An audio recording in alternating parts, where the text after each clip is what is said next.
What is up, guys? So, we were just challenged to a battle, and I accepted. Looks like Kareem TM wants to have a battle, and I have no idea how it's going to go. I don't know what he has on his team, but I know he has level 100s. I've seen him running around before. So it should be pretty competitive. I figure I'll go ahead and record it for you guys. So, hopefully it'll be pretty interesting. He's just kind of standing, but I know he wants to have a battle. Okay. There we go. Game on. So he's got a Gengar out here. I'm afraid that I might not one-shot it. So I think what I'm going to do is paralyze it. He puts me to sleep. That's going to be a problem. I need Slowbro around. So, rather than staying asleep, I think I'm going to go into my Volcarona to try to knock him out. He goes for Energy Ball, which we resist. That's awesome. He does not know what item we're holding, so as long as we can land this, we will be just fine. It's a little risky because it's not, what did he go into? Pockets. What is Pockets? A Snorlax. Well, that's interesting. If he's going to be in with a Snorlax, I think we're going to want to go in this. Now, this is probably a bad idea. I don't even know what he just went for, but we're going to try it anyway.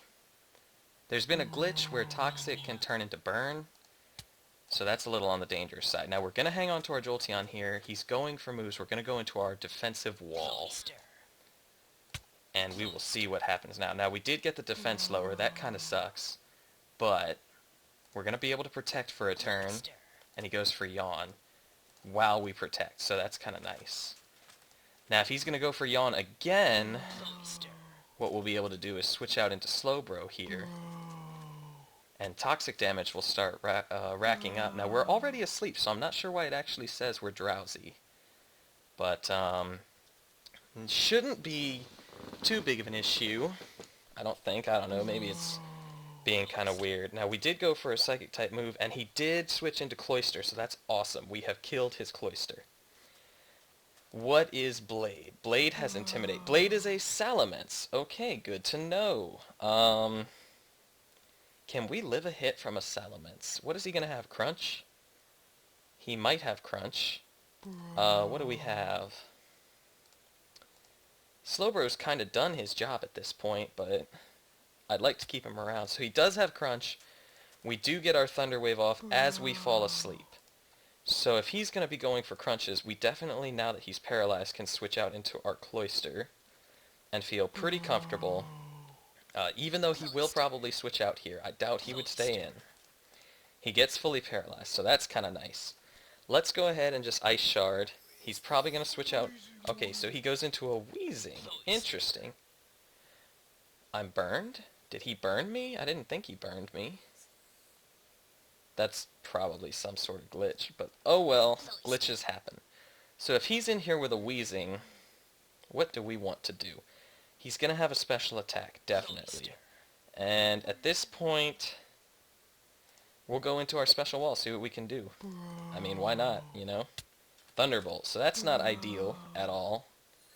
I can't remember if we're still asleep or not. But I think we'll go for a Psychic, hopefully.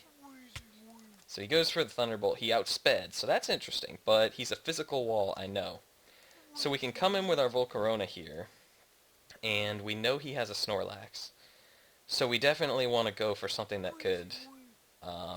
yeah. I'm fine with that. We should be able to kill him here because he was low enough. So that will work out kind of nicely. And I don't think he's really got anything he can switch into to tank out hits from a Volcarona, except maybe a Salamence. Now, at this point in the match, what do we have gone? We've got the Cloyster gone, we've got a Snorlax gone, we've seen a Salamence. What else? I don't think we really need Jolteon around anymore, so I kind of want to go ahead and just sack it off. and he goes for the Dragon Claw. Now, I'm fine with that, because now we can go into our Cloyster once again, and he's probably just going to go right back into his Wheezing, so let's go for the stronger hit here. Go for the Icicle Crash instead of the Ice Shard. He goes into a Metagross, so that's kind of interesting. What can we do against a Metagross? We need to keep this Cloyster around for his Salamence. So I think what we could do is go into our Dragonite that he has no idea we have. He goes for a Rock Polish, but that's okay. He's not going to be able to one-shot us that I know of, and he's not going to be able to take an Earthquake, I don't think. Meteor Mash hurts, but Earthquake does one-shot kind of like I thought it would. So now what is he going to go into? He's probably going to go into... He doesn't have his Cloyster. That's why I didn't want to bring out my Dragonite while he had a Cloyster around. So that's kind of nice. Now he does have a Gengar, which we're going to have a problem outspeeding at this point. No, wait, no we're not. We have a Volcarona, so we'll be fine. Now his Gengar does have Levitate, I'm sure. So I'm not just going to leave my Dragonite in here to die. I am going to swap out. I don't know what he's going to go for, though. Shadow Ball. Now, I don't know if we'll outspeed or not. But on the off chance that we do outspeed, let's go for an Ice Beam. Since it could get a freeze. I guess he missed? I wasn't really looking. What do we have here? He's choosing his move. Okay. Alright, so he killed us. He's in with his Gengar. Now we can come in here and outspeed. And with a Salamence and a Gengar left, we should be able to... I guess we want a Hurricane, even though it's not accurate. If we miss a Hurricane, we're going to have a problem. He goes for the Hypnosis. Oh, how does he outspeed, though? He should not outspeed at all. Like, we need to wake up soon. So he swaps out into his Salamence.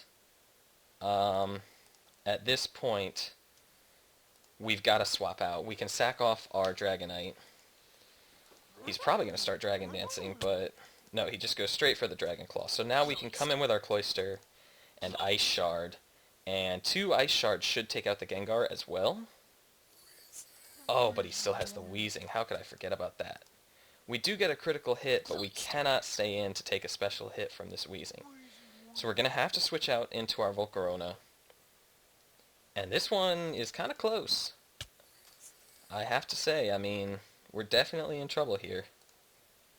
He's got a good chance of beating us, and it's because I forgot about the Wheezing. I thought we'd already killed it off. Now, he's probably going to swap. We're still sleeping, so that kind of stinks. We need to wake up. If we don't wake up this turn, we absolutely lose. And we wake up, we use Hurricane, and we miss. So that's GG. What can you do? He's got a Gengar left and all that, but it is what it is. Even he says there. He's a good sport. Lets us know bad luck. But it's all in good fun. Luck happens. You do what you can. And there you go, guys. So that was a pretty good match, I think. And there were definitely plays that I could have made better. If I'd remembered he'd had the Wheezing, I definitely would not have sacrificed my Dragonite. I would have gone out into Volcarona, though, probably. And, yeah, just, you know, slight decisions that you notice afterward. And, yeah, guys. So, anyway, hope you enjoyed this. And, just a little taste of what's to come for the tournament, I suppose. But, yeah. Anyway, guys, I will see you in the next one. Hey, guys. So, I'm going to throw this in at the end of that battle video, but Kareem TM and I were chatting after the battle, and basically what it looks like happened is that throughout the battle, his Gengar was glitched somehow because it was outspeeding things that it should absolutely not have outsped. like my Volcarona and my Nidoking, which if they, if he hadn't been able to put my Volcarona to sleep, we definitely would have won that one. And so honestly, even though the glitch caused us to lose, I definitely think that I'm going to chalk that one up as a win, and I hope that you guys will agree. Let's just flip over here really quickly to Bulbapedia so that we can show some numbers here. I don't want to just be talking about like that. Oh, come on, pop up, please. Up, thank you. I don't want to just be saying numbers without anything mattering. So as you can see, Gengar's max possible speed is 350. And my Nidoking's is 291, and he's scarfed. So I should be easily over 400 speed, as well as my Volcarona. And so there's no way it should have outsped, and like I said, there's the proof. We should have had a win there. So anyway, guys, I'll blame that loss on Pixelmon, but it's a win in our books, right? Right. I'll see you guys later.